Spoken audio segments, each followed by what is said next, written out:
Hola, hola, ¿cómo andan todos? ¿Se escucha, no? Sí, las caritas parece que sí. Bueno, bienvenidos a este primer módulo del curso de prueba electrónica que organizamos con la Comisión de Derecho Informático y Nuevas Tecnologías de Abogados del Fuero. Hoy van a ver, aparte de este equipazo, contando un poquito, una introducción a lo que va a ser este curso y ya metiéndonos en profundidad en los conceptos claves, que sería como la teoría general del derecho informático, ¿no? Para poder después, a lo largo de estos 3 módulos, ir investigando cada una de las piezas en las que nosotros queremos desarrollar. Vamos a ver correos electrónicos, vamos a ver comunicaciones de WhatsApp, vamos a ver firma electrónica, firma digital, documentos electrónicos, vamos a ver herramientas que a través de uso de tecnología blockchain nos pueda permitir certificar contenido web, conversaciones de WhatsApp. Y la idea es que cuando terminemos estos módulos, los que lo podamos ver, lleguemos a una conclusión que es poder presentar ante un juzgado la prueba electrónica de manera que no ofrezca oposición, o por lo menos, si estamos del otro lado, poder oponernos también a la prueba que ofrece un colega, siempre con fundamentos jurídicos y técnicos. Así que la idea es juntar, bueno, todos los que componemos la comisión, somos medio nerds, así como que juntamos al derecho y a la tecnología en un poliamor, y la idea, como decimos siempre, es dejar de hablar en latín para empezar a hablar en binario. Está Nahuel, ¿no? Sí, ¿qué haces, Nahuel? ¿Cómo estás? Me imagino que muy cansado por la campaña. Hola, Ariel. Sí, renombrate porque como estás usando el usuario de Zoom mío, te llamás Nahuel Altieri para la gente. Estoy Igualmente nos sustituyendo las credenciales conocen. digitales. Sí, sí. Y efectivamente, la verdad, muy activos. Estamos ahora con la última de las campañas del año. Ya saben que tuvimos la campaña para el colegio, nos fue muy bien. Y hoy nuestra vicepresidente del colegio es abogada del Fuero, la doctora Patricia Trota, lo cual nos llena de orgullo. También se encuentra presente la doctora Valeria Biagioni, que es coordinadora de la Comisión de Madrinazgo y Padrinazgo del Colegio Público de Abogados y directora de Noveles. Fíjense que lo que nosotros armamos acá en Noveles lo traspolamos al colegio público, el colegio de abogados más grande de habla hispana. Después de eso tuvimos, que parece hace mucho, pero fue hace poco, las elecciones del Consejo Nación, donde Dios mediante estaremos también trabajando cerca de algunos o algunas consejeros o consejeras, llevándole nuestra voz al Consejo Nación. Y ahora nos toca en esta última elección, que es la de la ciudad de Buenos Aires, participar nuevamente, y esta vez tengo el honor de integrar la lista yo, quien les habla. Voy como candidato al jury de enjuiciamiento, que les cuento que es un tribunal constituido por diferentes estamentos. Uno de los estamentos es la abogacía, donde se juzga precisamente a los jueces que pueden incurrir en mal desempeño. Bien, fíjense qué importante que nosotros, que somos los abogados de a pie, abogados y abogadas que ejercemos la profesión, llevemos nuestra voz a estos lugares, ¿no? Primero la llevamos al colegio, ya interpusimos un curso para Noveles de Derecho Laboral que fue un éxito, que lo coordinó Valeria Biagioni. Tuvimos más de 300 inscriptos entre los dos cursos, por ahí más, ¿no, Valeria? Me hace con la cabeza que fueron más, así como 350. Y acá estamos, ¿no? Tratando de dar capacitación gratis y de primer nivel. Lo último de las elecciones que les digo, todos los colegas que estén matriculados en el colegio con domicilio electoral en Capital Federal, que es el del DNI, lista 19 el viernes 18 de noviembre, los esperamos para votar. Es muy importante, cada voto cuenta, así que hagan el esfuerzo de venirse ese día. Ahí está Vale, la que quiera, él o la que quiera más información, le escriben a Valeria acá en el Zoom y ella les va a contestar, o si quieren venir a colaborar con la campaña, a fiscalizar, a hacer autoridad, lo que sea, hay lugar para todos y todas acá. Ahora, para hablar del curso que nos ocupa, para mí es realmente un orgullo haber podido trabajar en este proyecto colectivo que es la Asociación de Abogados del Fuero, que no somos más que abogados ayudando a abogados, ¿bien? Y no necesariamente nobles, porque yo puedo saber un poco de prueba informática, pero tuve la suerte de conocer a un número uno del asunto, que es Ariel Aguinsky, que hoy ya es un amigo mío, y él a su vez trae a todos referentes, como son la doctora Laura Inglés y el doctor Martín González, que la tienen muy clara en el tema de prueba electrónica. Y esto no es un tema menor, porque nosotros hoy estamos viviendo la digitalización no solo del proceso, sino de todas las relaciones humanas. Ariel hace poco habló en el Congreso una disertación disruptiva que mereció aplausos del fin de la carta documento por la digitalización. Nosotros como asociación, por ejemplo, pedimos ya hace rato en la Corte de Nación que los grandes litigantes sean notificados electrónicamente de la demanda. Esto que por ahí les parece raro, ciencia ficción, en Mendoza ya sucede, porque tienen un ministro de la Corte, que es el doctor Adaro, con el que hablamos seguido, que es tecnológico. Y ni hablar de la prueba más común de todas, que vale mucho, pero hay que saber presentarla, que es el WhatsApp. Porque todo el mundo usa WhatsApp. Puede haber gente que no use mail, pero todo el mundo usa WhatsApp. Y acá, en esta serie de cursos, van a aprender sobre esto, seguro. Y van a tener a los mejores enseñándoles. Así que para mí es un orgullo y un honor poder tener a estos profesionales de primer nivel como Ariel Aguinsky, Laura Inglés y Martín González dando el curso. Saludo a todos ustedes, les mando un fuerte abrazo y ya los dejo con los que saben y vamos a disfrutar de esta clase. Muchas gracias y buenas tardes. Bien, bueno, gracias Nahuel. Bueno, nosotros vamos a arrancar. Ya hablamos un poco de lo que vamos a tocar en las próximas clases, que también va a estar Constanza Castro Míguez y Magalí Ayala. Y en la última vamos a tener alguna sorpresa con más miembros del equipo, porque en definitiva la comisión somos varios. Somos un grupo de profesionales que nos conocimos en ámbitos académicos y todos abogamos por lo mismo. Trabajar, pero en esto de juntar la tecnología y al derecho, pero compartirlo. Digamos, estos cursos no suelen ser como los que organiza Abogados del Fuero, cursos gratuitos, sino que son con matrículas en universidades. Nosotros, la idea de la asociación, como bien dijo Nahuel, es compartir todo esto con ustedes. ¿Para qué? Para ejercer la profesión, porque somos abogados de a pie, y no es que solamente uno se dedica a blockchain, sino que litigamos como hace todo el grupo de abogados que componemos esta asociación. Así que no los aburro más con esta introducción. Ya los dejo con Martín, que va a arrancar la exposición. Después vendrá Laura. Y yo ya me muteo y lo dejo en manos de los expertos. Martín, estás muteado por las dudas. Y good show. Ahí está. Bueno, primero voy a compartir pantalla, así que... Perdón, me olvidé un pequeño detalle antes de iniciar. Martín González es abogado, es especialista en Derecho Informático, egresado de la carrera de Derecho Informático de la Universidad de Buenos Aires, y también tiene un posgrado en Inteligencia Artificial y Derecho, aparte de ser abogado litigante. Laura Inglese es abogada, litigante, camina todos los fueros, y es especialista en Derecho Informático de la Universidad de Buenos Aires, de la carrera de posgrado, y también es especialista en Derecho, en Inteligencia Artificial y Derecho, y es viajerita por el mundo. Así que los dejo, ya ahora sí, cumplí toda mi tarea.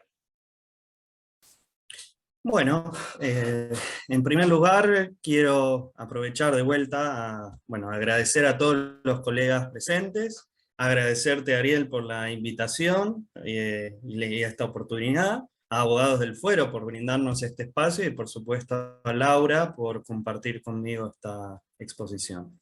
Bueno, dicho todo esto, vamos a empezar con una pequeña introducción. Y bueno, lo que les quiero decir es que nadie de los aquí presentes puede negar que la era digital y la irrupción de las nuevas tecnologías, de la información y de las comunicaciones, han transformado radicalmente la manera de actuar y de relacionarse de las personas, los estados y las organizaciones. Entonces, a raíz de este proceso disruptivo de las nuevas tecnologías, que se vio acelerado sustancialmente por la pandemia que nos atraviesa, nos obliga a repensar nuestras formas de convivencia en relación a las nuevas tecnologías. Y bueno, el ámbito jurídico no es ajeno a este fenómeno, dado que han surgido nuevas formas de relacionarse, nuevos conflictos, nuevos intereses, nuevos derechos, nuevas obligaciones y por supuesto nuevas responsabilidades. Entonces, en atención al tema que nos convoca, el impacto de las nuevas tecnologías causó un fenómeno que nosotros llamamos despapelización instrumental, reemplazando así el documento escrito en su aceptación tradicional por el documento electrónico.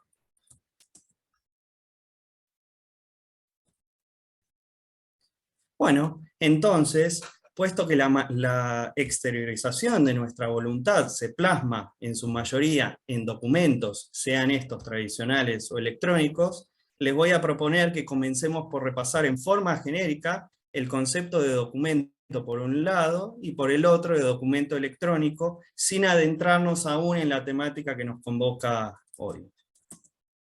Bueno, cuando hablamos de documento en un sentido amplio, ¿a qué nos referimos? Bueno, acá tenemos una definición y en una primera aproximación podemos entender al documento como todo objeto susceptible de representar una manifestación del pensamiento o un hecho con prescindencia de la forma en que esa representación se exterioriza.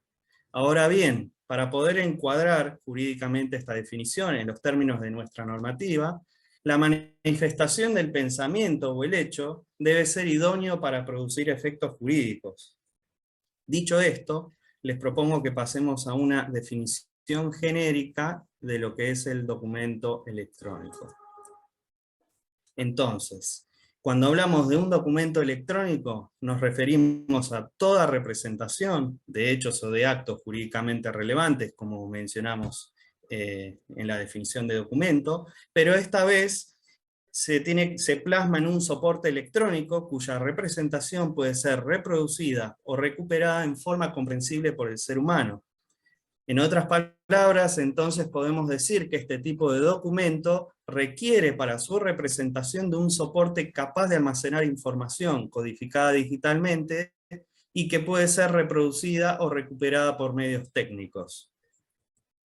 Ahora, bien, nuestra legislación en el artículo 6 de la ley 25506, que es la ley de firma digital, recepta esta definición entendiendo por documento digital, no se refiere a documento electrónico, más adelante vamos a ver, a la representación digital de actos o hechos con independencia del soporte utilizado para su fijación, almacenamiento o archivo. A su vez, este mismo artículo establece que un documento digital también satisface el requerimiento de escritura, introduciendo el denominado principio de equivalencia funcional, el cual nos va a hablar Laura más adelante y no los quiero marear. Lo que sí les quiero decir con este artículo es que existe una relación, digamos, género-especie entre los documentos electrónicos y los documentos digitales.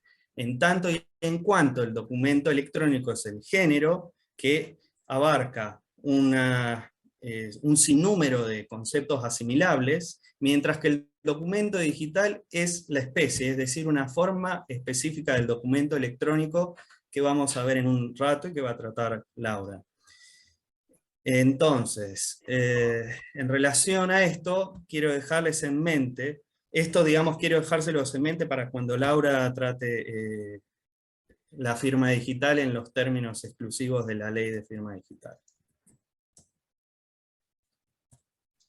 Dicho esto, tomando una definición de Molina Quiroga, podemos clasificar los documentos electrónicos de tres formas. Así como los vemos en pantalla, tenemos los documentos electrónicos que tienen firma digital en virtud del artículo 9 de la ley de firma digital, que vamos a ver en un rato, los que tienen firma electrónica definida en el artículo 5 de la ley 25506, y una tercera categoría, que es la que está muy presente en nuestra vida cotidiana, que son los que carecen tanto de firma electrónica o firma digital, y Molina Quiroga los denomina como aquellos mensajes no firmados. Es una especie compuesta por, digamos, todos los documentos que no utilicen métodos de protección de datos. Siguiendo la diapositiva. Ahora bien, Para poder confrontar el documento electrónico con la legislación vigente, va a ser necesario que repasemos el Código Civil y Comercial con respecto a la forma de los actos jurídicos. Entonces, partamos de la idea, o de recordar, que la forma es un acto esencial del acto jurídico, y esta implica entonces la exteriorización de la voluntad, sea por medio de la palabra escrita, hablada, gestos inequívocos, o cualquier comportamiento que haga que la voluntad de una persona sea reconocible para el resto. Entonces, teniendo en cuenta este concepto, les propongo empezar por el artículo 284 del Código Civil, que establece el principio general de la libertad de las formas. Este principio entonces consiste básicamente en otorgarle libertad a las partes de elegir la forma que consideren más conveniente para exteriorizar su voluntad, siempre y cuando la ley no imponga una forma determinada. Entonces, en consonancia con este artículo, el artículo 286 nos dice que la expresión escrita puede tener lugar por instrumentos públicos o instrumentos particulares firmados o no firmados, siempre y cuando no haya una instrumentación exigida por la ley. Nuevamente volvemos al principio de la libertad de la forma. A su vez, este artículo, el 286, hace una atención al avance de la tecnología, aceptando que la manifestación de la voluntad mediante la expresión escrita puede ser plasmada en soportes electrónicos, siempre y cuando su contenido sea inteligible, que es lo que habíamos dicho antes de la reproducción, de la recuperación o reproducción mediante comprensión humana. A su turno, el artículo 287 viene a echar luz respecto a la clasificación de los instrumentos particulares, diciéndonos que si los mismos se encuentran firmados, se consideran instrumentos privados, y si no lo están, se consideran instrumentos particulares no firmados. Y bueno, en forma ejemplificativa, el artículo nos dice que los instrumentos particulares no firmados pueden ser aquellos impresos, registros visuales o auditivos de cosas o hechos, y cualquiera que sea el medio empleado, los registros de la palabra y de la información. De esta forma, entonces, abarca una importantísima gama de documentos que hacen a la vida cotidiana, como por ejemplo los extractos y comprobantes emitidos por los cajeros automáticos. Ahora bien, como vimos, el artículo 287 hace la distinción de los instrumentos particulares a partir del cumplimiento del requisito de la firma. En esta línea, el artículo 288 nos establece que la firma es el requisito esencial por el cual se prueba la autoría de la declaración de la voluntad expresada, y que en los casos de los instrumentos generados por medios electrónicos, es decir, los documentos electrónicos, el requisito de la firma de una persona, o sea, la presunción de autoría, va a quedar satisfecho si se utiliza una firma digital que asegure indubitablemente la autoridad e integridad del documento. Esta última parte es importante, que es la que nos interesa, y a partir de la cual Laura va a hablarnos a continuación. Perfecto. Bueno, gracias Martín. Hola, buenas tardes a todos y a todas. Gracias por estar ahí del otro lado. Gracias también a Abogados del Fuero por la convocatoria, y bueno, a la Comisión de Derecho Informático, que gracias a ellos y bueno, mis compañeros, esto es posible. Bueno, particularmente el tema que vamos a ver va a ser firma digital. Ya nos vamos a meter un poco en los cuestionamientos de la firma digital y la firma electrónica. Ya estuvieron viendo con Martín más o menos los conceptos de documento electrónico, y Martín les hizo un adelanto cómo nuestro Código Civil regula el instituto de la firma, ¿sí? Y particularmente reconoce la existencia y la eficacia de la firma digital, ¿sí? Ahora nos vamos a meter en los tipos de firma, como les decía. Por un lado, primero vamos a analizar primero la firma digital y por el otro la firma electrónica. Volvamos igual a la diapositiva anterior, porque vamos a hablar de primero una noción previa de las funciones de la definición de firma digital. Como nociones previas, lo que les quiero comentar es que firma digital y firma electrónica no son lo mismo, ¿sí? No es correcto utilizarlos como sinónimos. Muchas veces, quizás en el vocablo común, decimos firma electrónica, firma digital, ¿esto es lo mismo? No. Vamos a ver que hay diferencias. Igual vamos a hacer una salvedad, después vamos a volver sobre esto, sobre las diferentes posturas que se plasman en relación al artículo 288 del Código Civil. Antes de pasar a la definición legal, vamos a conceptualizar un poco de qué es la firma digital, dónde se encuentra regulada y demás. Bueno, la firma digital en principio tiene una ley especial que la regula, ¿sí? Esta es la ley 25.506. Digamos que es como la constitución del derecho informático, ¿sí?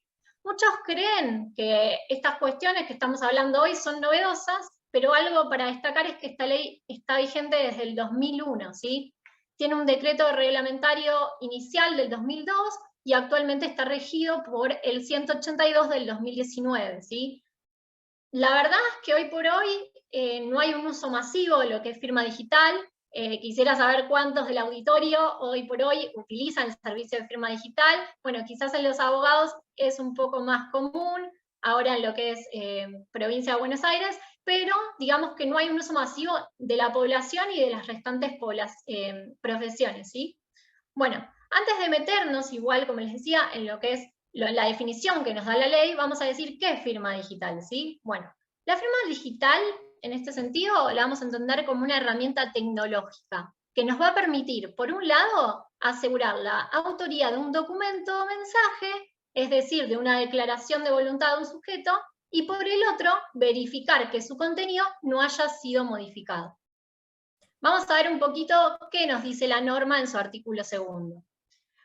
Donde vamos a encontrar la definición, ¿sí? Vamos a leerla, dice, se entiende por firma digital al resultado de aplicar a un documento digital un procedimiento matemático que requiere información de exclusivo conocimiento del firmante, encontrándose esta bajo su absoluto control. La firma digital debe ser susceptible de verificación por terceras partes, tal que dicha verificación simultáneamente permita identificar al firmante y detectar cualquier alteración del documento digital posterior a su firma.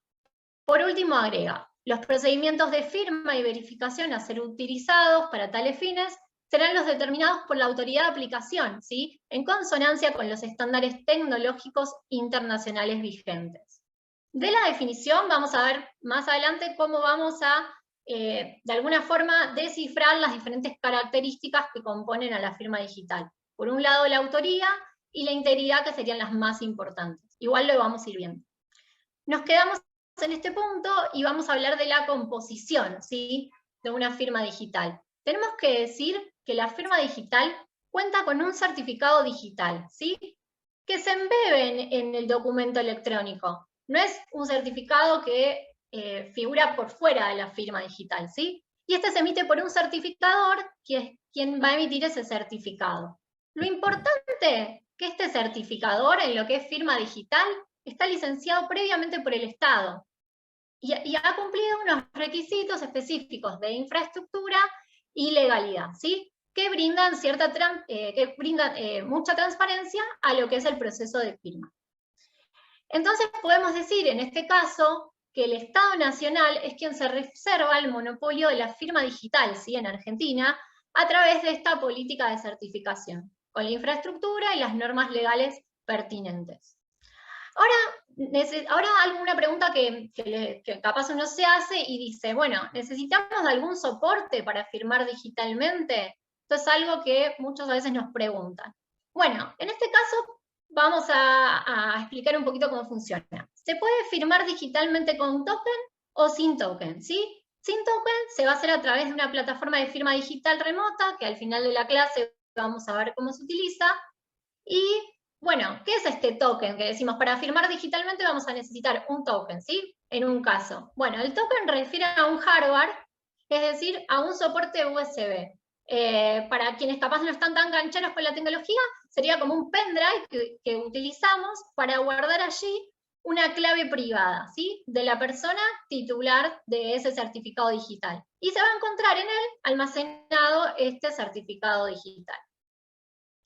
Bueno, Vamos ahora a hablar en la siguiente diapositiva de los elementos básicos de la criptografía, ¿sí? ¿Qué es la criptografía? Ustedes me dirán. Bueno, la criptografía es la base de cómo funciona la firma digital, ¿sí? Esta herramienta tecnológica. Les pido disculpas ante todo porque soy abogada, este quizás es un tema más duro de las ciencias informáticas, pero bueno, de alguna forma amigable intentaré explicarles cómo se utiliza esta técnica, ¿sí?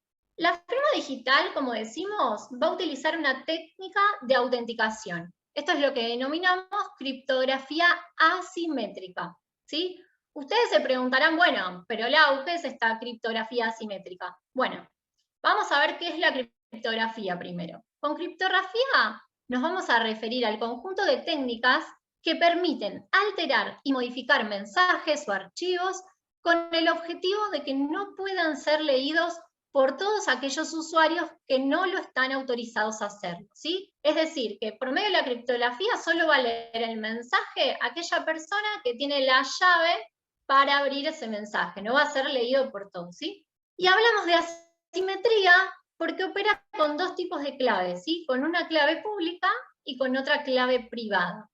Cada persona que va a operar con firma digital tiene una clave privada y una clave pública que se asocia a ella, ¿sí? A la clave privada. La clave privada, en este caso, va a ser creada por el titular del certificado digital, ¿sí? Que debe mantenerse bajo su exclusivo dominio, y una clave pública que va a ser la asociada. Cuando una persona firma un documento y se lo envía a otra, el receptor solo va a tener acceso a la clave pública, ¿sí? Del emisor, y con esa clave pública del emisor va a descifrar ese mensaje. Este sistema no permite la separación, lo importante, no permite la separación de lo que es el contenido, o sea, del contenido, es decir, de la declaración de voluntad, y de la firma del emisor de esa declaración de voluntad. Entonces podemos afirmar de alguna forma que la firma digital permite al receptor de un mensaje verificar, por un lado, la autenticidad del origen de la información, así como también verificar que dicha información no ha sido modificada desde su generación. Es decir, por un lado tenemos la verificación de la autoría y por el otro la verificación de la integridad de la información contenida en el documento, ¿sí? De este modo, la firma digital podemos decir que ofrece el soporte para la autenticación e integridad de los datos, ¿sí? Y se genera el no repudio de esa firma. ¿Por qué? Porque decíamos que ya que el emisor del mensaje, firmado digitalmente, no puede argumentar que no lo es, ojo, salvo prueba en contrario. ¿Por qué? Porque recordemos que dijimos que la clave privada del actor, del emisor en este caso, se encuentra bajo su exclusivo dominio, y que hay ciertos patrones de seguridad que nos van a permitir afirmar que él fue el firmante, salvo prueba en contrario. La firma digital está destinada, esto es importante, tiene el mismo propósito en sí que una firma hológrafa. Sin embargo, podemos ver, y lo vamos a ir viendo al desarrollar la exposición, que la firma hológrafa es más sencilla de falsificar, mientras que la digital, si no se descifra la clave privada, digamos, del emisor, va a ser mucho más difícil descifrarla, es decir, que va a otorgar un grado de seguridad mayor. Vamos un poco al ejemplo que figura en la diapo. El emisor, en este caso, emite un mensaje. Por ejemplo, hola mundo, ¿sí? Ese mensaje se cifra. En el medio eso no se puede descifrar, por esto que hablamos de la criptografía. Y con la clave pública que tiene el receptor, se va a poder descifrar ese mensaje, ¿sí? Trata un juego de claves, abrir y cerrar, como decíamos. Al descifrar el mensaje, vamos a volver a ver el mensaje hola mundo, ¿sí? Bueno, mencionamos también algo importante porque recién estuvimos hablando que la firma digital se apoya en lo que es la criptografía asimétrica, pero algo importante para comentar es que también existe otro tipo de criptografía y otro método de autenticación que puede ser la criptografía simétrica, ¿sí? Sobre la que no se basa la estructura de firma digital, como les dije. En la criptografía simétrica, ¿qué va a pasar? Existe una única clave, y el emisor y el receptor utilizan la misma clave para cifrar y descifrar. Esto quizás puede dar menor seguridad, lo que es la clave asimétrica, porque es más fácil acceder y vulnerar esa única clave que tienen tanto emisor como receptor. Bueno, los voy a cansar un poquito más con todos estos conocimientos informáticos y vamos a ver en la siguiente diapositiva qué es el hash. Capaz muchos de acá no han escuchado el término y me dirán, bueno, ¿qué es el hash? ¿El hash a qué nos va a ayudar en este proceso de firma digital? Es como un componente del proceso de generación y comprobación de la firma digital. Bueno, ¿a qué nos referimos con hash? ¿Sí? Porque ¿qué va a pasar? En esta transmisión del mensaje tenemos que comprobar si tanto la firma como el contenido fue alterado, ¿sí? Es decir, ¿cómo vamos a garantizar la autoría del firmante y la integridad del contenido, ¿sí? Entonces, ¿qué es lo que es importante? Que al documento firmado le vamos a asignar una huella digital. De esta forma, para que ustedes entiendan, podemos entender al hash. A mí me costó bastante entenderlo y capaz esta fue la definición más acorde que pude encontrar.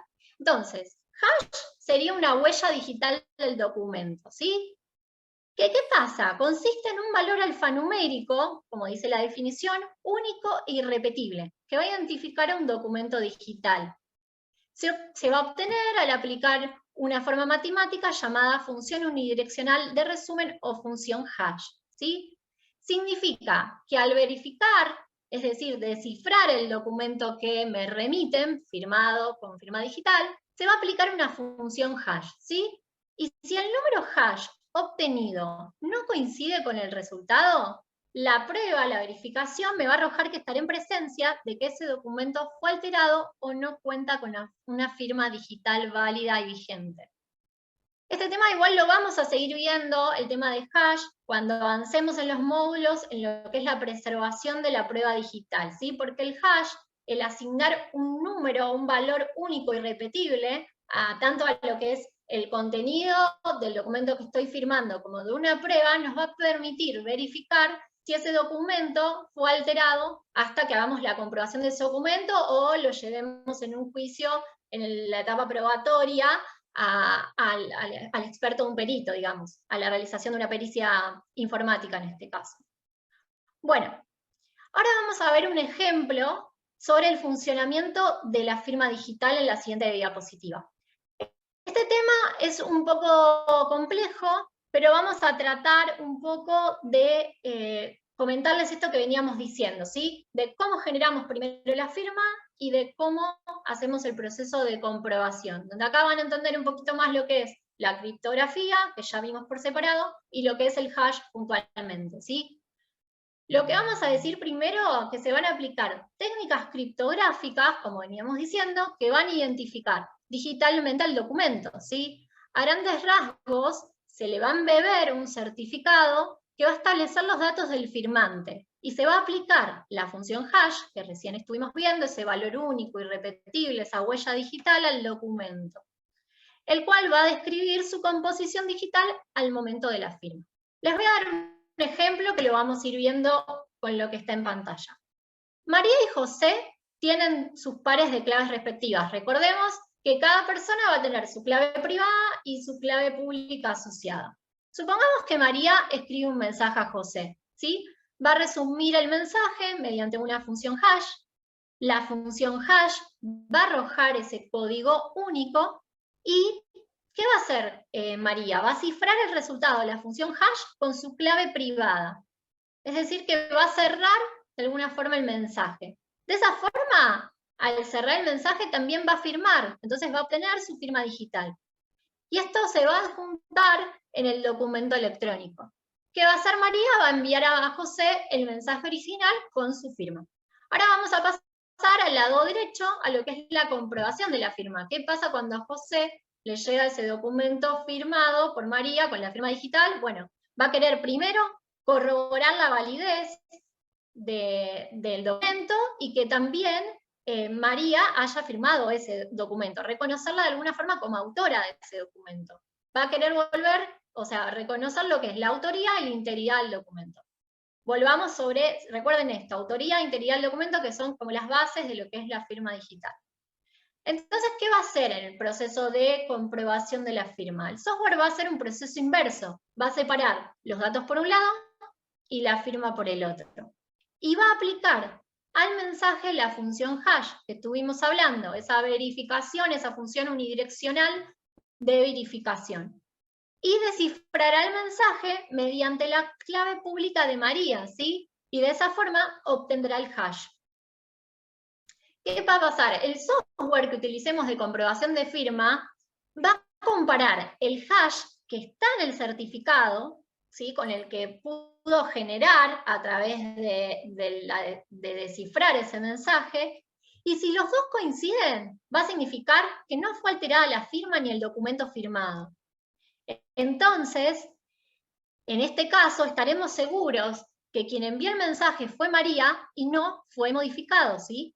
En cambio, si el hash del documento electrónico no coincide con el que está en el certificado, significa que el documento fue alterado, ¿sí? Y por lo tanto la firma no va a ser válida.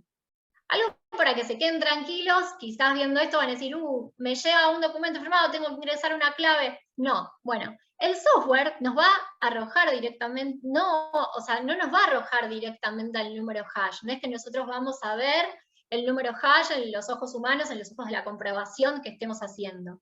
Todo eso sucede internamente en el programa, eso es para que lo tengan en cuenta, pero está bueno que sepamos cómo funciona. A nosotros simplemente lo que va a hacer el programa, el software que utilicemos, nos va a informar que la firma no es válida o no lo es, y si el documento fue alterado o no lo fue, ¿sí? Dicho esto, vamos a pasar un poco a las características y presunciones que se arrojan por la firma digital en la siguiente diapositiva. Esto que estuvimos viendo, que le fui insistiendo con los conceptos de autoría, integridad, y clave privada, clave pública, nos va a llevar a decir que la firma digital cuenta con la garantía de no repudio, ¿sí? En base a las características y presunciones que nos arroja la ley. En este sentido, vamos a encontrar 4 características fundamentales. La autoría, que está definida en el artículo 7 de la ley de firma digital, la ley 25506, como dijimos, que nos va a hablar de la relación de correspondencia que existe entre el firmante y el documento. Es decir, que el autor es el titular de ese certificado digital que se embebe en el documento firmado con firma digital, ¿sí? Como segunda característica y presunción tenemos a la integridad, que está regulada en el artículo 8, en este caso, de la ley de firma digital. Y nos va a decir que si el proceso de verificación es verdadero, es decir, que coinciden los hash, es decir, estas llavecitas que decimos como el candado, que podemos abrir el candado, significa que no fue alterado el contenido. Entonces, podemos decir que la integridad de alguna forma apunta a la inalterabilidad del documento, ¿sí? Desde su creación hasta su verificación. Haciendo un paralelismo para que entiendan un poco, ahora igual nos vamos a meter en la firma hológrafa, pero con la certificación, hablemos de la firma de la certificación de firma hológrafa, era lo que les quería comentar. La firma digital, vamos a ver que va un paso más allá incluso, ¿sí? Porque les va a garantizar lo que es la autoría y la integridad del contenido del documento que estoy firmando con firma digital. Es decir, si se hace esta verificación y se puede comprobar que la autoría es correcta, que no hubo alteraciones en el firmante, y que tampoco hubo alteraciones en la integridad, en el contenido del documento, esto nos da incluso un grado mayor que lo que es la certificación de firma hológrafa, ya que si certificamos una firma hológrafa ante un escribano, lo que nos va a garantizar es sí la autoría del firmante, pero no así el contenido del documento. No se va a expedir sobre la integridad del documento, solo sobre la autoría del firmante. Esto es para una cuestión que lo tengan en cuenta cuando a veces dicen, no sé si confiar en la firma digital o no, bueno, da un grado de seguridad incluso mayor que la firma hológrafa. Tenemos 2 características más que apuntan a la confidencialidad, un poco esto de que no le debo decir a nadie mi clave privada, sería como la clave nuestra del banco, o incluso hasta más importante, porque es una manifestación, una declaración de voluntad, y la exclusividad, porque apunta a que la clave privada se encuentra bajo nuestro exclusivo control, ¿sí? Entonces, mencionadas estas 4 características, autoría, integridad, confidencialidad y exclusividad, podemos decir que la firma digital goza de la garantía de no repudio. ¿Y qué significa esto? Volvemos sobre el tema.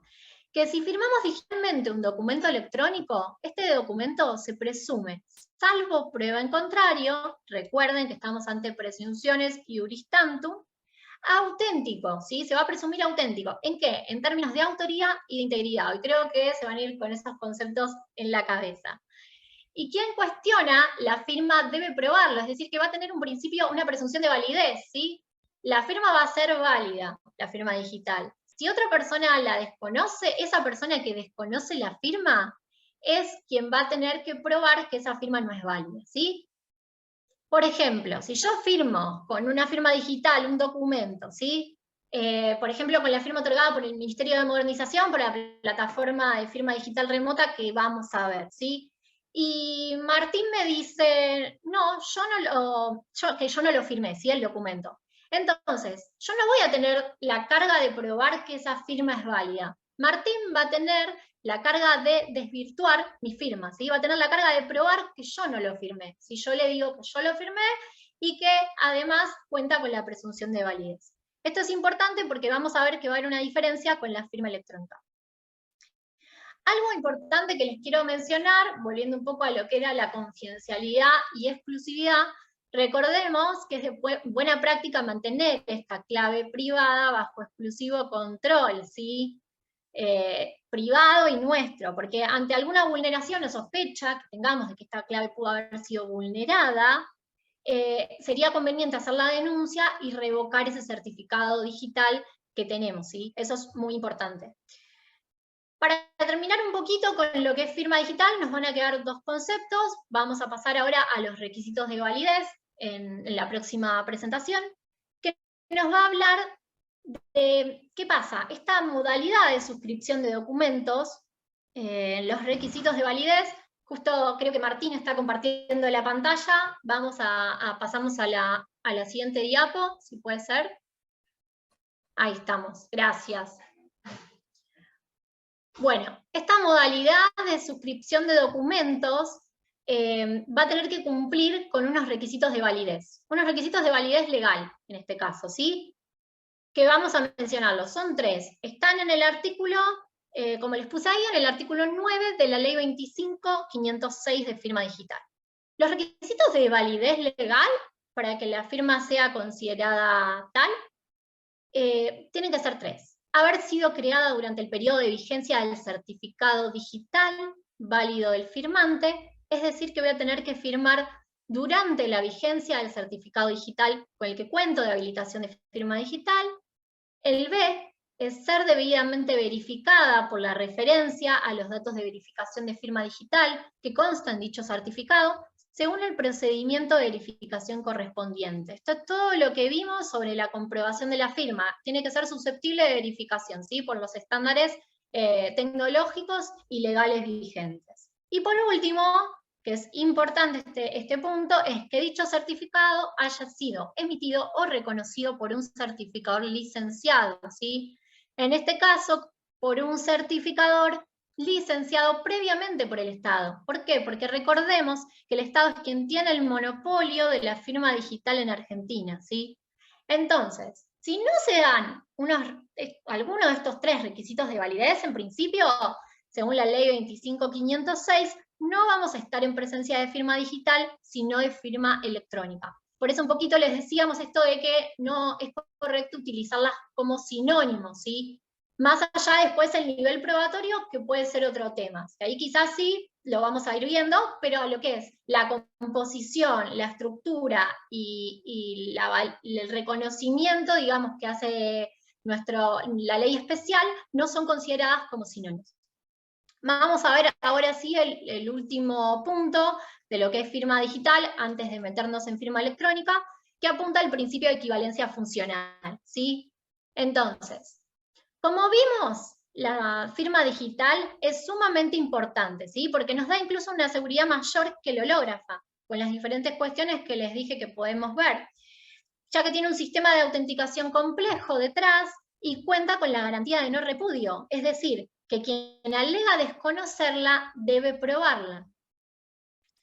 Retomamos la cuestión normativa, ¿sí? Vamos al artículo 3 de la Ley 25.506, que es lo que nos importa para este principio de equivalencia funcional, que concluye que en los instrumentos generados por medios electrónicos, el requisito de la firma de una persona queda satisfecho si se utiliza una firma digital que asegure indubitablemente la autoría e integridad del instrumento. Asimismo, el artículo 1 le va a otorgar plena eficacia jurídica. En este sentido, algo que tenemos que mencionar es el artículo 288, que está en el mismo sentido que el artículo 3 de la Ley 25.506, ¿sí? El artículo 288 nos va a establecer que los instrumentos generados, la última parte del artículo, los instrumentos generados por medios electrónicos, el requisito de la firma de una persona queda satisfecho si se utiliza una firma digital que asegure indubitablemente la autoría e integridad del instrumento. ¿Sí? Conforme todo lo expuesto, podemos hablar de un principio de equivalencia funcional entre la firma hológrafa y la firma digital. En este sentido, no queda lugar a duda alguna que un documento electrónico que esté firmado digitalmente va a gozar, por un lado, de plena validez y debe ser aceptado tanto por la administración pública, el Poder Judicial, las instancias prejudiciales o cualquier persona que sea destinatario de cualquier documento, ¿sí? Por esto que venimos hablando del principio de equivalencia funcional. De todas formas, luego vamos a explicar, una vez que veamos firma electrónica, veremos el detalle genérico en atención a este principio de equivalencia funcional. Pero quedémonos que en los términos del artículo 3 de la Ley 25.506 y del artículo 288 del Código Civil y Comercial, firma digital es lo mismo que firma hológrafa. Bueno, ahora sí, los voy a dejar con Martín para que traten el tema de firma electrónica en lo particular y vean todo su detalle y desarrollo. Bueno, vamos ahora a tratar la firma electrónica. Bueno, acá les puse el artículo 5 de la Ley de Firma Digital, que nos define que se entiende por firma electrónica al conjunto de datos electrónicos integrados, ligados o asociados de manera lógica a otros datos electrónicos, utilizado por el signatario como medio de identificación, y acá viene la parte importante, que carezca de alguno de los requisitos legales, que acaba de decir Laura, para ser considerada firma digital. Y acá viene el segundo tema, del cual Laura ya habló también, que en caso de ser desconocida la firma electrónica, corresponde a quien la invoca acreditar su validez. Entonces, en primer lugar, podemos decir genéricamente que todo lo que no sea firma digital es firma electrónica. En este sentido, la ley va a abarcar una supuesta gama de firmas electrónicas que gocen desde técnicas muy simples a técnicas muy avanzadas, con un amplio espectro de supuestos de seguridad y de resultados contra el rechazo de la autoría y la integridad. Acá vamos a ver las características que ya hablamos, digamos la diferencia entre ambos tipos de firmas. En la firma electrónica no hay un certificador previamente licenciado por el Estado, en cambio en la firma digital sí, cuentan con un certificador licenciado. Ahora, en la firma electrónica la clave puede ser tanto simétrica o asimétrica, mientras que en la digital la clave es asimétrica, que consiste, como bien dijo Laura, en el par de claves público-privadas. Y como ya dijimos también, en el caso de la firma electrónica se invierte la carga de la prueba en cabeza de quien invoca su validez, mientras que la firma digital goza de la presunción iuris tantum. Bueno, nuevamente quiero repetir un concepto que dije en relación a los documentos electrónicos y los documentos digitales, en relación a la denominada relación género-especie. O sea que en este orden de ideas podemos inferir que los documentos electrónicos, que la firma electrónica es el género, mientras que la firma digital es la especie. Entonces, a partir de eso, vamos a ver cómo opera el tema de la prueba. Aquí entonces lo que nos interesa bien es probar la validez del documento firmado electrónicamente. Entonces vamos a repasar estos 3 artículos del Código Civil, el 1019, el 314 y el 319, leyendo acá el 1019 del Código Civil nos va a establecer que los contratos pueden ser probados por todos los medios aptos que les permita al juez lograr una razonable convicción, y este artículo establece también un principio general de los medios de prueba, abriendo la posibilidad de incorporar a los documentos electrónicos y digitales. En cambio, a su vez, el artículo 314 nos dice, en una línea muy similar, que la autenticidad de la firma puede probarse por cualquier medio, dando así lugar a los medios informáticos y electrónicos. Y acá viene el punto más importante que se establece en el artículo 319, que nos dice que para probar la autenticidad de una firma electrónica, en caso de ser desconocida, el juez deberá ponderar, entre otras cosas, la confiabilidad de los soportes utilizados y de los procedimientos técnicos aplicados. Esta confiabilidad de la que habla este artículo se basa en la seguridad informática adoptada con el fin de impedir la alteración del documento, es decir, mantener la garantía de autoridad e integridad del documento electrónico.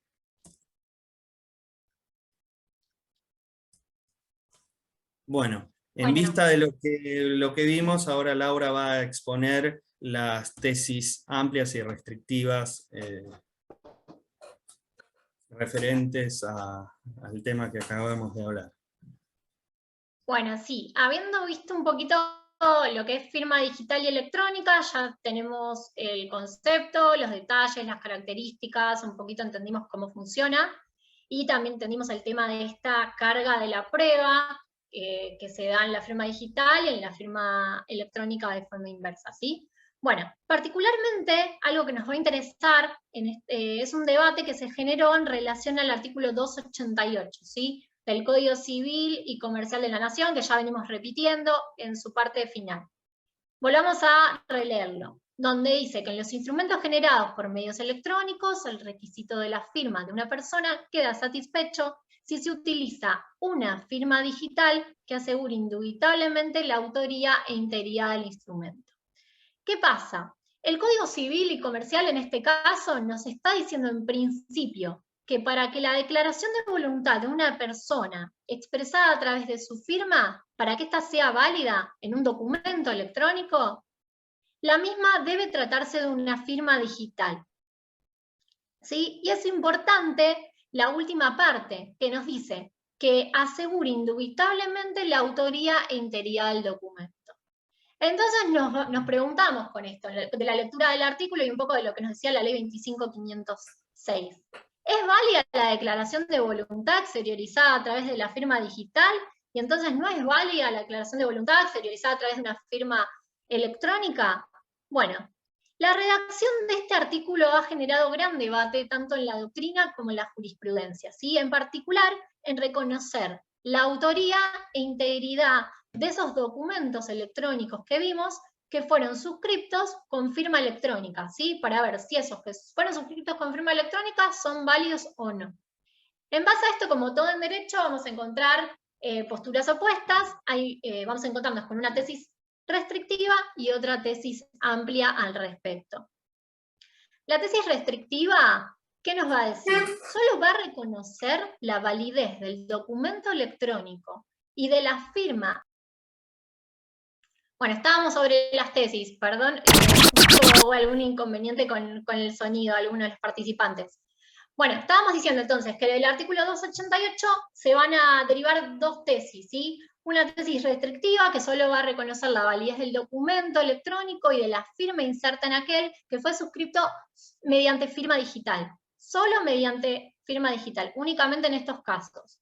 En consecuencia, esta tesis va a sostener que la firma electrónica no puede ser considerada una firma, y aquellos documentos electrónicos que carezcan de una firma digital deben ser considerados como lo que vimos como documentos sin firmar. Lo que hace la tesis restrictiva en este caso es una interpretación literal, lisa y llana de la norma.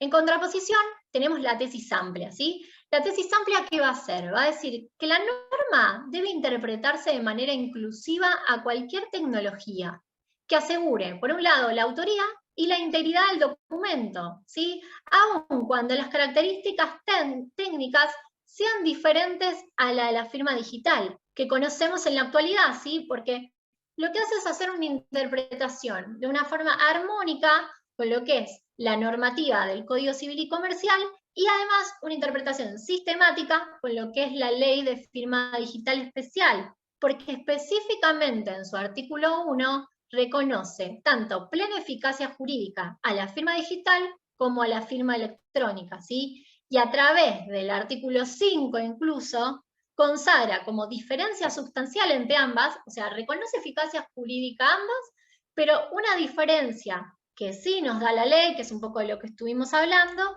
es la carga de la prueba. Recordemos que la firma digital goza de la presunción de validez y quien la desconoce debe probar que esa firma no es válida, ese documento fue alterado. En cambio, en la firma electrónica, quien la acredita, quien la invoca, es quien debe probarla, ¿sí? Bajo esta corriente, de alguna forma, ¿qué entiende la tesis amplia? Que fue incorrecto incluir la terminología firma digital, ya que debería haberse optado por un criterio, digamos, de neutralidad tecnológica, tanto a los fines de incluir lo que es hoy la firma digital, como toda aquella tecnología que pueda haber en el presente o en el futuro, que cumpla así con las garantías que estábamos hablando de autoría y de integridad de los documentos. Bueno, visto esto, ahora sí los dejo con Martín, que vamos a pasar un poco a lo que son las comunicaciones electrónicas y, digamos, en los ámbitos donde se hacen firmes y donde se plasman todo lo que son los documentos electrónicos, la firma digital y la firma electrónica. Bien, bueno, en vista de que, bueno, ya encuadramos a los documentos electrónicos y hemos visto cómo determinar su autoría e integridad a través de las firmas, entonces les propongo que pasemos al tema de las comunicaciones electrónicas.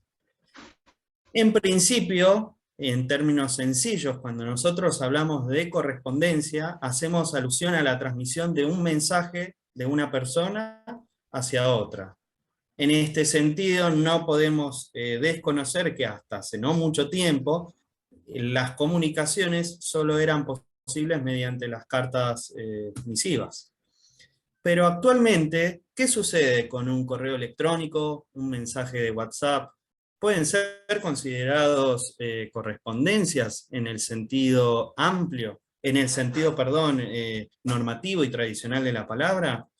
Bueno, el artículo 318 del Código Civil nos trae una respuesta a este interrogante y nos dice que la correspondencia, es decir, la transmisión de un mensaje de una persona a otra, es admitida cualquiera sea el medio empleado para crearla o transmitirla, y a continuación el mismo artículo establece el principio de confidencialidad que se encuentra en consonancia con el principio de inviolabilidad de la correspondencia epistolar que se consagra en el artículo 18 de la Constitución Nacional, y nos dice, por una parte, que la correspondencia en cuestión solo puede ser presentada como prueba por el destinatario si no tiene, digamos, carácter confidencial, y solo con el consentimiento del remitente si lo tiene, y por la otra, que los terceros no pueden valerse de la difusión de la correspondencia confidencial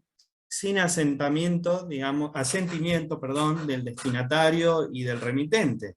Entonces, de esta forma podemos inferir que una comunicación electrónica es un documento electrónico que goza de la misma validez que el soporte papel, en virtud del principio de equivalencia funcional que ya vimos, que Laura nos dijo, y en función del respeto a las normas vinculadas a la licitud de la obtención de la prueba, podemos utilizarla como medio de prueba. A su vez, la Ley de Delitos Informáticos, que es la Ley 26.388, a través de la reforma del artículo 153 del Código Penal, equipara a los correos electrónicos con cualquier correspondencia y a los papeles privados. Entonces, en resumidas cuentas, este artículo sanciona penalmente a quienes accedan, se apoderen, supriman o desvían una comunicación electrónica que no les esté dirigida, agravando la pena si el contenido de la comunicación electrónica se publica. Entonces, de esta forma, podemos concluir que las comunicaciones electrónicas, por ejemplo, un email, constituyen la evolución del correo epistolar. Siguiendo entonces, ahora vamos a pasar, perdón, a la parte práctica de este encuentro. Los voy a dejar con Laura.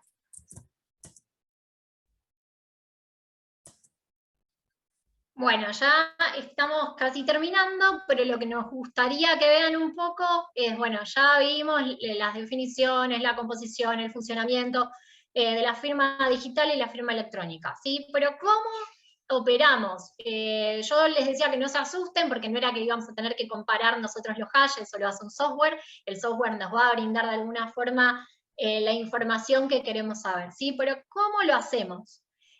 Vamos a pasar primero a lo que es la práctica de la firma digital.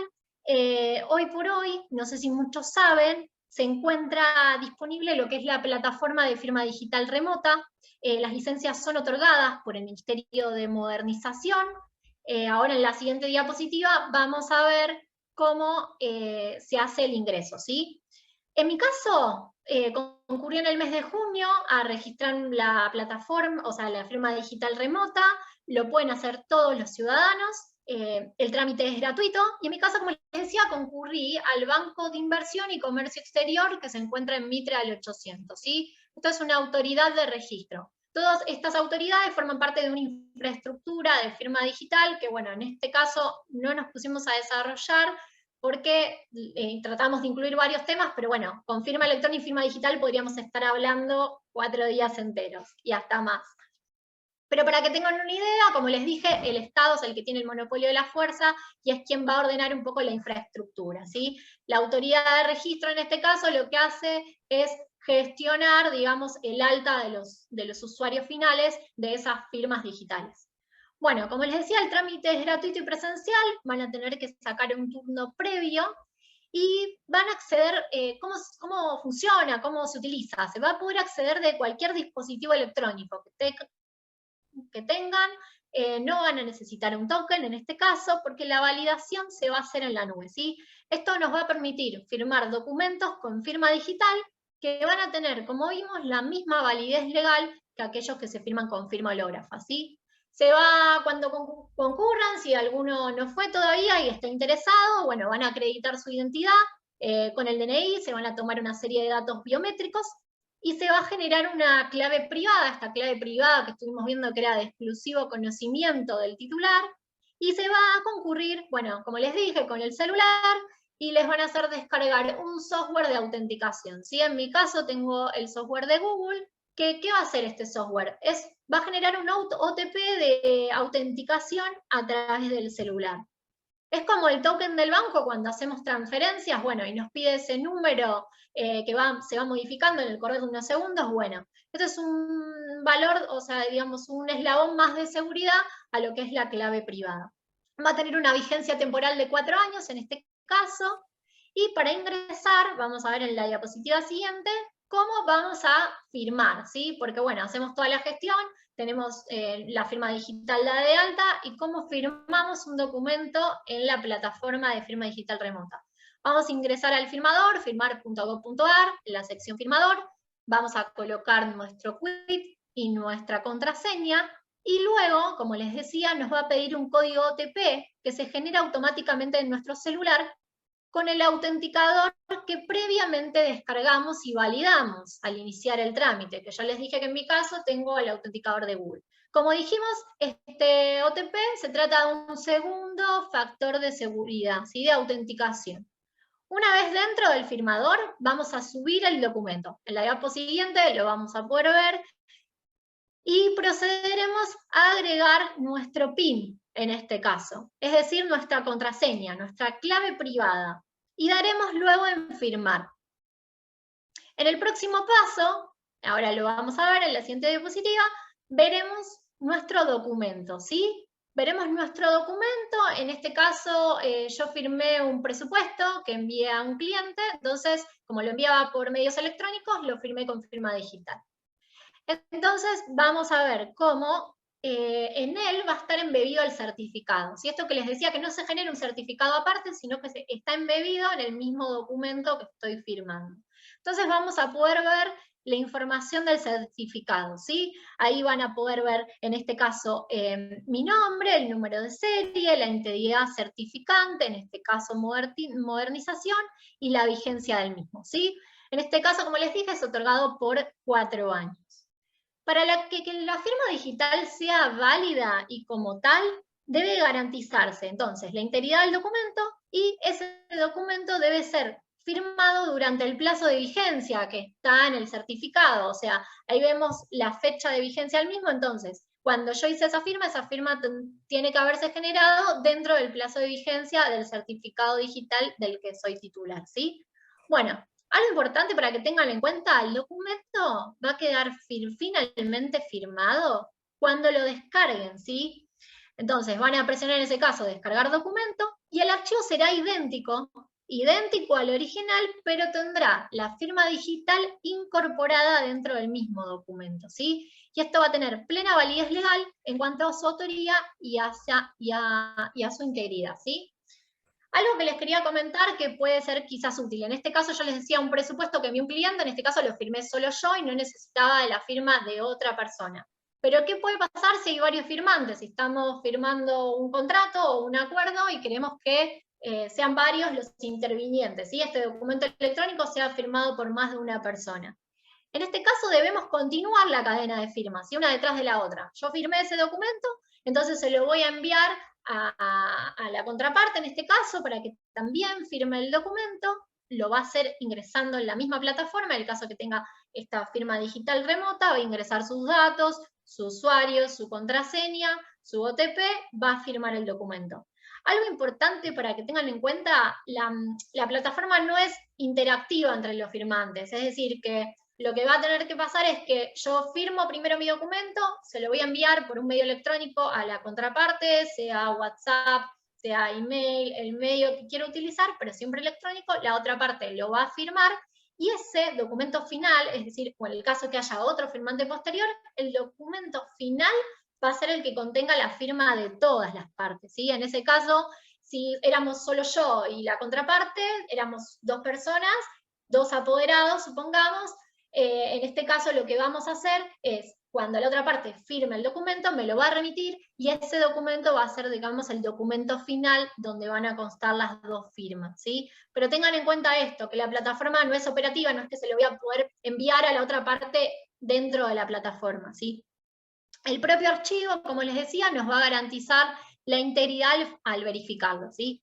Como les decía, teníamos 2 partes de lo que es firma digital, el funcionamiento. Hasta acá vimos un poco lo que era cómo generamos esa firma digital. Ahora vamos a ver la verificación, ¿sí? En la siguiente diapositiva. ¿Cómo hacemos para verificar ese documento? O sea, a mí me llega un documento con firma digital. Acá lo vamos a poder hacer de 2 formas, ¿sí? La verificación, para que tengan en cuenta. Una es a través de la misma plataforma. Vamos a volver a ingresar a la plataforma, ingresar nuestro usuario, vamos a ingresar nuestra contraseña, y vamos a ir a una opción que dice verificar documentos, ¿sí? En este caso. Vamos a proceder a cargar el documento a verificar y nos van a aparecer al verificarlo los datos del certificado. Vamos a ver el detalle y la vigencia del mismo, ¿sí? ¿Qué pasa? El mismo proceso de verificación lo vamos a poder hacer también en herramientas externas de esta plataforma de firma digital remota. Un ejemplo de ello es el Adobe Reader, ¿sí? Bueno, con el Adobe Reader vamos a poder hacer también esta verificación. Les digo, por si todavía no lo hicieron, se van a tener que bajar unas configuraciones previas que están en la página de plataforma de firma digital remota y de alguna forma embeber esos certificados, esas configuraciones al Adobe que tengan descargado en sus computadoras, ¿sí? En la sección de preferencias firmas, igual hay un instructivo y se van a poder guiar bastante bien de cómo hacer el proceso de cargar estos certificados en su software, ¿sí? Bueno, entonces, ¿qué va a pasar? Tenemos que verificar ese documento y allí veremos cómo el software se va a encargar de corroborar tanto la autoría como la integridad del documento, ¿sí? Ahí vamos a ver cómo consta que la firma es válida, que no ha habido modificaciones desde que se firmó y que la identidad del firmante es válida. Entonces, cumplido esto, podemos observar que el certificado digital que teníamos se encuentra embebido en el documento y a través del proceso de verificación que recién hicimos, podemos garantizar la autoría del firmante y la integridad del contenido, ¿sí? Bueno, dicho esto, vimos un poquito cómo era el proceso de verificación, de generación y verificación de firma digital. Ahora vamos a ver con Martín un poco, ya que él trató firma electrónica, cómo hacemos el proceso de generación de firma electrónica y de verificación de ella. Bueno, ahora vamos a ver este tema, del cual, bueno, vamos a usar acá una firma digital de Ariel, un documento firmado digitalmente por Ariel, así que, bueno. Entonces, siguiendo la práctica, acá podemos ver, como les decía, un documento visualizado, un PDF firmado electrónicamente por Ariel. Este documento fue firmado con una plataforma, que ahora lo vamos a ver, llamada SafeStamper, que hace las veces de certificador digital, que cumple con los estándares de seguridad y garantiza la autoridad e integridad de los documentos firmados. Esto lo logra a través de un proceso de validación de identidad, ingreso de clave privada, y hashea el documento ingresado para mantener su integridad y constatar su autoría. Además, esta plataforma le asigna al documento un sello de tiempo por el cual hace constar, en este caso, la fecha, hora y dirección de IP de cada uno de los firmantes. Una vez completado el proceso de autenticación, la plataforma expide un certificado de generación de la firma con el sello de tiempo, y de esta forma, en caso de un desconocimiento de firma, le vamos a solicitar al juez una pericial informática para que el perito se expida sobre la autenticidad del tercero de confianza, que es el certificador digital, y en este sentido el perito se va a expedir con base a si el proceso de firma se realizó de acuerdo a los parámetros informáticos, estándares internacionales y tecnológicos vigentes.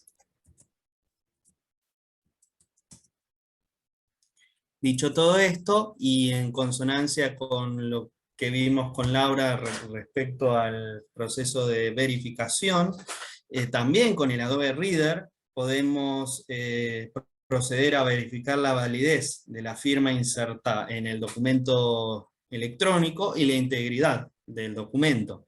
El proceso de verificación nos va a arrojar básicamente los datos del firmante, si hubo o no, en este caso, modificación del documento firmado, y la validez de la identidad del firmante.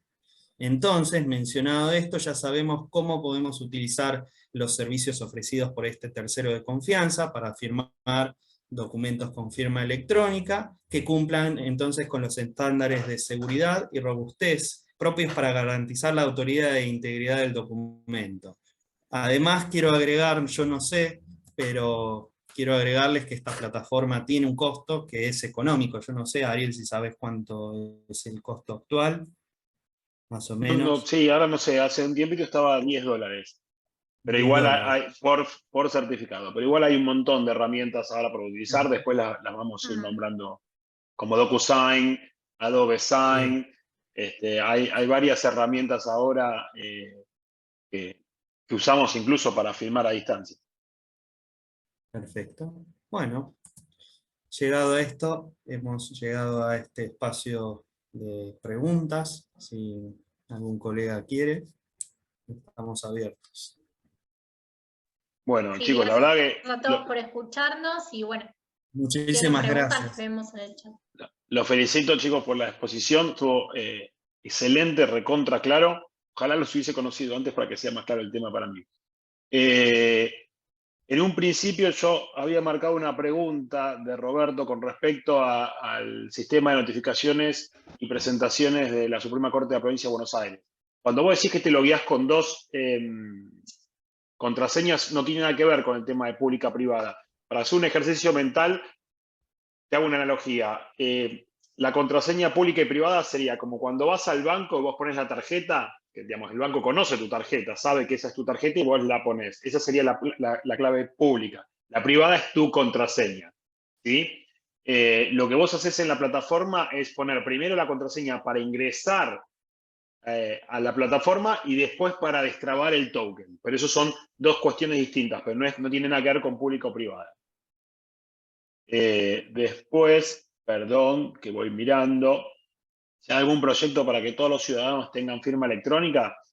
En cierta manera, cuando mandamos un correo electrónico, estamos firmando electrónicamente, así que esa sería una herramienta. Pero no, por lo menos que yo sepa, no. Sí está lo que comentó Laura con respecto a la firma digital, que es gratuita, ¿no? Uno la puede ir a tramitar en el registro automotor, como lo explicó muy bien Laura, y esa es la forma de obtener la firma digital. Y si no, hay cualquier plataforma. Yo hay escritos que firmo para cuando estoy muy apurado y son medidas que no ofrecen dilación y quiero que la firme el cliente, utilizo la plataforma de DocuSign o cualquier otra que ustedes ponen en firma electrónica, en Google les va a aparecer un montón. A ver si otra firma. Embebido, bueno, ahí te lo explicó Griselda bien. Imagina una mujer embarazada, bueno, digamos, el bebé sería el certificado que está dentro de un archivo gigante, de un archivo más grande. En este caso, como lo mostró Laura o Martín, cuando con Acrobat vos haces el procedimiento de verificación de una firma, vos dentro de la solapita de la lapicera vas a ver el certificado embebido. Es decir, que forma ser parte de un... En definitiva, todo es software. Digamos, un documento electrónico, por más que nosotros en el front-end, digamos, en el monitor lo veamos con palabras de formato inteligible, como cuando los colegas hablaban de lo que exigía la normativa, en realidad cuando vos esto lo bajás al idioma de las máquinas, termina siendo el lenguaje informático 0101000001.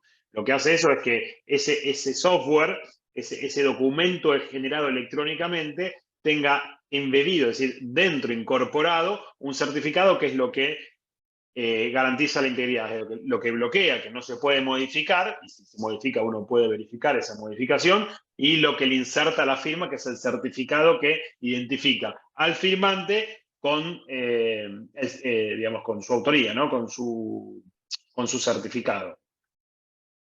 Yo uso el token con el Acrobat Reader. Sí, está perfecto. Vos con el token, si tenés la versión, el certificado de la Corte antiguo, todavía sigue vigente, firmás electrónicamente, y si ya lo renovaste, vas a tener uno de la ONTI, donde ya es firma digital. Las actas de Copres se firman con el Adobe y queda validada cada firma. Excelente. Bueno, es una afirmación. Excelente. No sé si me comí alguna.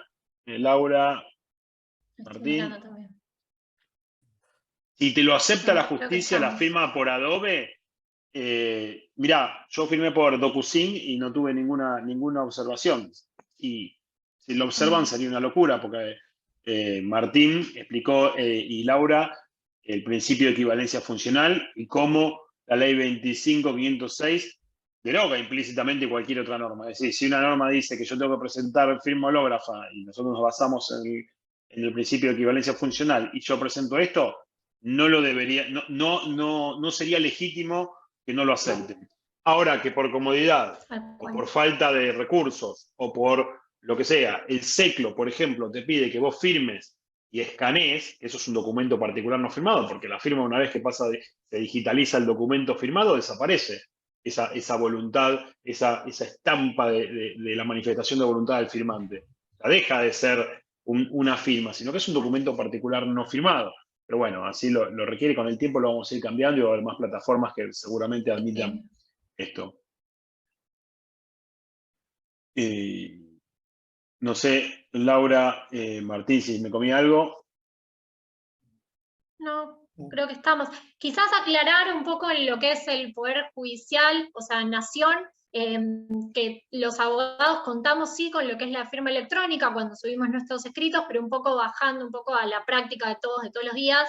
El cliente lo que hace de alguna forma no tiene firma electrónica, porque es esto que Ariel les comentaba, que está firmando bolígrafamente, eso se escanea y ese documento pasa a ser un documento sin firmar de alguna forma, en base a estas teorías que estamos hoy hablando. La firma electrónica sería la del abogado, y bueno, es esto lo que hay todavía que ir perfeccionando, digamos, para que sea más fiel la autoría y, digamos, la integridad del documento firmado por nuestro cliente. Hoy por hoy somos nosotros los depositarios y los que damos, digamos, de alguna forma fe de que el cliente es quien firma y garantizamos la integridad de ese documento.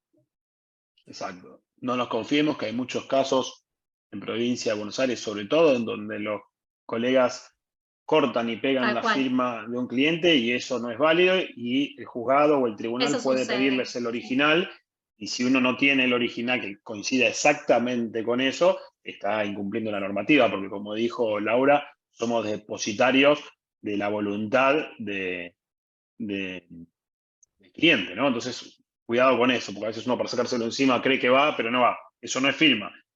E insistimos, firmar y escanear no es firma. La firma está en el documento que nosotros guardamos, quizá como depositarios, pero no en el instrumento digital que enviamos a la plataforma. Y Leo, gracias por el aporte, de nada, para nosotros es un placer. En las próximas jornadas se podrán analizar las contingencias que podrían presentarse en el mundo laboral. Sí, en realidad nosotros lo que vamos haciendo es hacer un esquema, hacemos una estructura del curso para poder abordar toda la temática que nosotros tenemos sobre la prueba, pero lo podemos charlar al final de cada uno de los módulos. Hoy hay un montón de herramientas que nos llevamos de lo que expusieron Martín y Laura sobre la validez, es decir, del documento electrónico, su equivalencia funcional con el documento en soporte papel, y la equivalencia funcional entre el soporte, entre la firma digital o electrónica. Yo soy de la tesis amplia, en donde para mí hay equivalencia funcional también, digamos. Bueno, los tres venimos del mismo posgrado, así que estamos influenciados por Almar y Molina Quiroga, que ya en el 2002 en su tratado hablan de esta equivalencia funcional y la tesis amplia. Pero son nuestros maestros, ¿no? Y pioneros también en derecho informático en nuestro país. Pero bueno, sí se va, con las herramientas de hoy ya estamos en condiciones de defender un recibo de sueldo firmado electrónicamente por un trabajador o por el empleador, y también estamos en condiciones de atacarlo, ¿no? Por estas cuestiones de los requisitos que estamos planteando. No sé si hay alguna otra. Yo ahora voy a poner una placa de despedida, ¿no? Pero si hay alguna otra pregunta que quieran hacernos.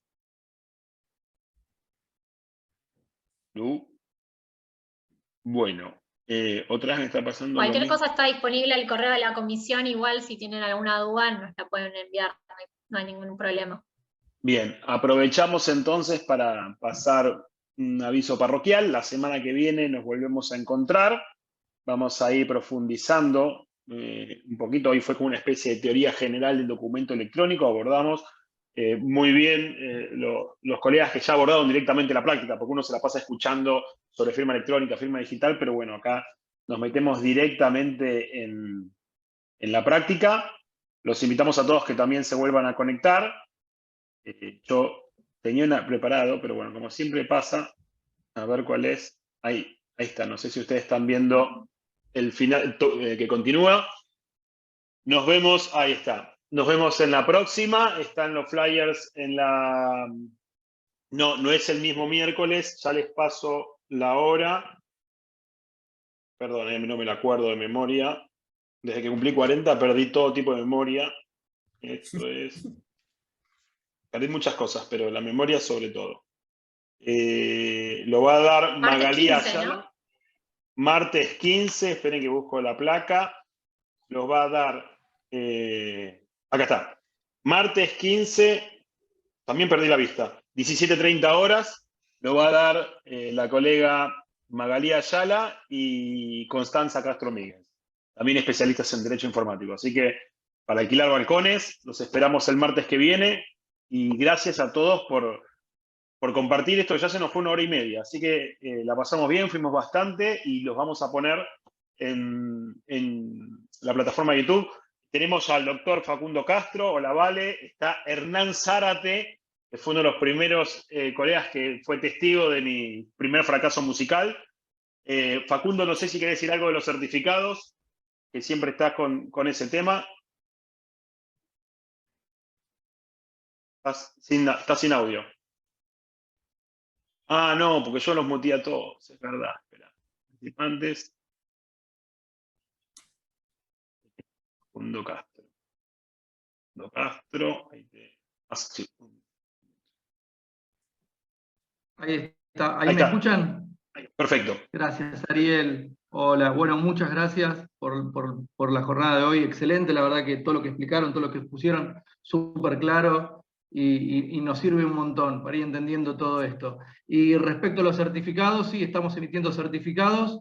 Tienen que mandarme un mail, que es, ahora lo anoto acá para los que quieran, y yo les paso un link que tiene un pequeño arancel de 600 pesos y se los hago llegar al mail que me lo mandan. Así que ahí le estoy poniendo.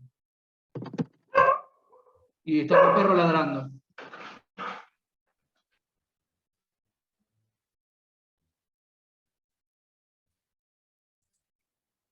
Bien, a ver si sale. Ahí está. drfrcastro, está mal, es Abogados del Fuego, AABN, Abogados del Fuego, así es. Ahí está, ahí lo corrigió. Bueno, ahí lo tienen, lo pueden cortar y pegar, lo pueden cortar, copiar y pegar para ya tenerlo, y cualquier cosa se lo piden a él. Gracias a todos, los dejo bueno con la despedida de Martín y Laura. Bueno, gracias a todos por haber venido, los esperamos sí, en el próximo módulo, espero que de nuestra parte se hayan llevado una aproximación y puedan utilizar en la práctica estos conceptos que estuvimos viendo hoy.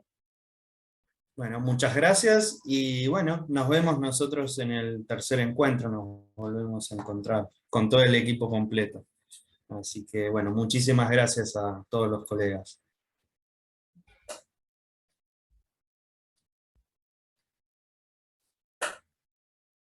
Chao.